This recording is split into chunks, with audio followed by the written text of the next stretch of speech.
আরেকটা নতুন দলের এখন পাখনা গজাইছে জামায়াত ইসলামী।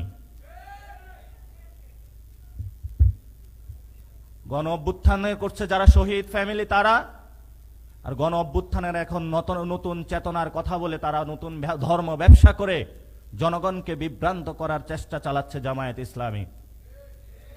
জামায়াত ইসলামের এইসব বন্ডামি বন্ধ করতে হবে।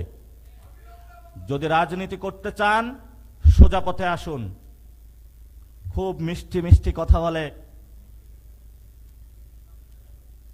মিষ্টি কথার আসলে আড়ালে কি আছে সেটা তো আল্লাহ জানে। তবে আমরা দেখেছিলাম তাদেরকে অতীতে যখন ছিল, সুখকর ব্যবস্থায় আমরা তাদেরকে পাইনি।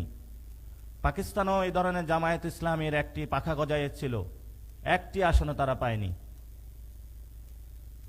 আমাদের সামনে কঠিন লড়াই আছে, এই লড়াইটা আমাদের লড়তে হবে। আমাদের